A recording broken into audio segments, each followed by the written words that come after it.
Today, baseball is mourning Tommy John, the former Major League Baseball pitcher whose name became permanently attached to one of the most important surgical procedures in sports history. John has died at the age of 83 at his home in Florida after entering hospice care, leaving behind a baseball legacy that goes far beyond his 26 seasons on the mound. And here's something I think is important to understand before we talk about the surgery. Tommy John wasn't a surgeon. He was a patient. Dr. Frank Jobe was a surgeon who performed the groundbreaking operation. But without Tommy John taking that enormous gamble in 1974, sports medicine history might have looked completely different. If you enjoy stories about legendary athletes and the real stories behind their rise, struggles, and legacy, make sure you subscribe, because this is one baseball story you don't want to miss. Tommy John was born Thomas Edward John Jr. on May 22, 1943, in Terre Haute, Indiana. He grew up in a relatively small-town environment and eventually developed into a talented left-handed pitcher. His professional baseball journey began when the Cleveland Indians signed him, and he made his major league debut in 1963. He later became an important pitcher for the Chicago White Sox before joining the Los Angeles Dodgers. But John's career almost ended in 1974, and this is where the story becomes extraordinary. While pitching for the Dodgers against the Montreal Expos on July 17, 1974, John felt severe pain in his pitching elbow. Medical examinations revealed that he had torn his ulnar collateral ligament, commonly known as a UCL. At that time, this wasn't viewed like a routine sports injury. For a professional pitcher, it could effectively mean the end of the career. But Dodgers team physician Dr. Frank Jobe proposed something that had never been successfully done on a major league pitcher. He would reconstruct John's damaged elbow ligament using a tendon taken from John's right forearm. The operation was performed on September 25, 1974. Jobe reportedly believed John had only about a 1 in 100 chance of returning to the mound. Think about that for a second. John was 31 years old. His career was already established. He had no guarantee that the experimental procedure would work. He had no modern surgical roadmap to follow. Yet he said yes. He missed the entire 1975 season while recovering. Then, in 1976, something happened that changed sports medicine forever.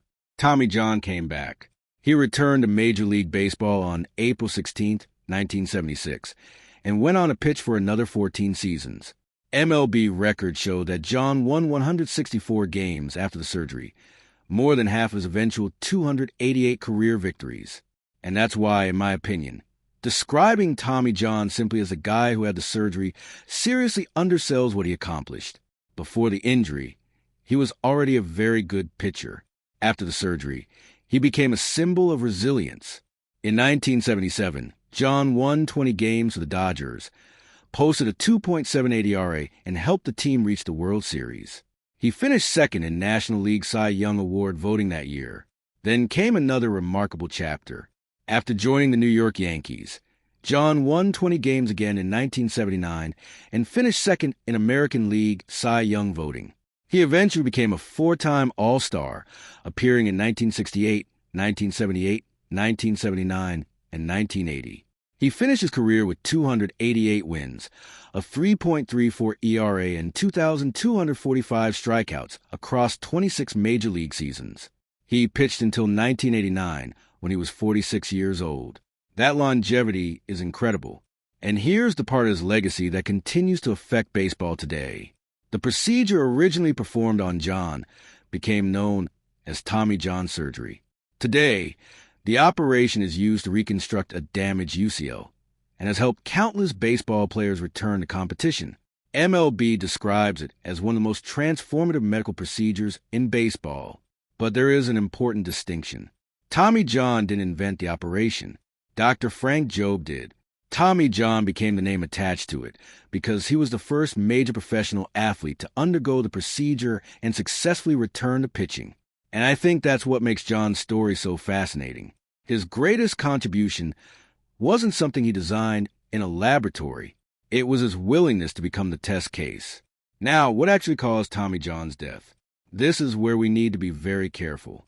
John had announced in 2024 that he was battling bladder cancer. In the days before his death, reports said he had entered hospice care at his Florida home. He died peacefully surrounded by his wife, Cheryl, and family. However, there has not been a public official confirmation stating that bladder cancer was definitively the cause of death. Some reports describe him as having battled bladder cancer, but that is not the same thing as an official cause of death.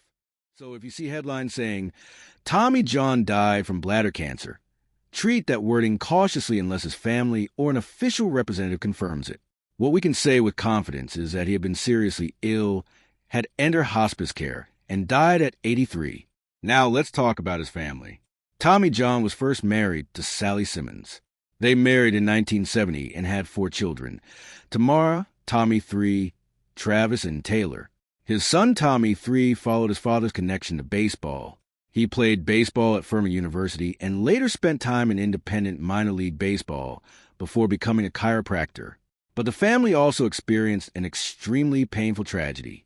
Tommy John's son Taylor died in 2010 at the age of 28 after a seizure and heart failure, reportedly associated with an overdose of prescription drugs.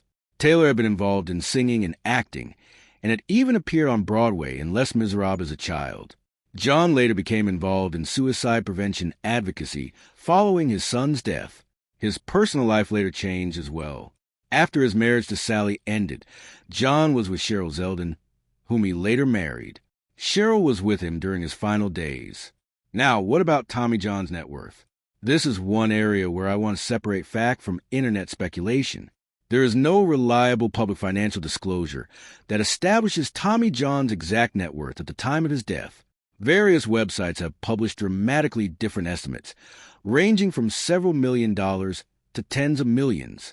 Those figures are not sufficiently documented to present as fact. So rather than inventing a number, the honest answer is that Tommy John's exact net worth is not publicly verified.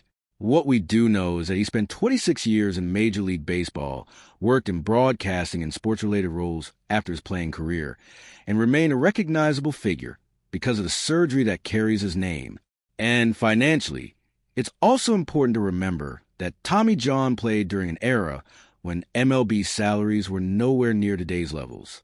So it would be misleading to compare his career earnings directly with modern stars making tens of millions of dollars per season. But perhaps the biggest question surrounding Tommy John isn't his money. It's this: should Tommy John be in the Baseball Hall of Fame? John never received a call to Cooperstown. He won 288 games, which is an extraordinary total. He was a 4-time All-Star, a 3-time 20-game winner, a 2-time Cy Young runner-up, and a pitcher who successfully returned from what was considered a career-ending injury. And personally, I think his Hall of Fame case is fascinating. His critics can point out that he never won a Cy Young Award, never led the league in strikeouts, and finished with a winning percentage below .600. But baseball history isn't only about awards. John's career tells a story of durability, consistency, and reinvention. He didn't just survive the surgery. He thrived after it. In fact, he won 164 games after the procedure, more than he had won before it. That's almost unbelievable. And that's why I believe his legacy deserves to be considered on 2 separate levels. First, Tommy John was an accomplished major league pitcher. Second, Tommy John became a name recognized around the world because his comeback demonstrated what modern sports medicine could make possible.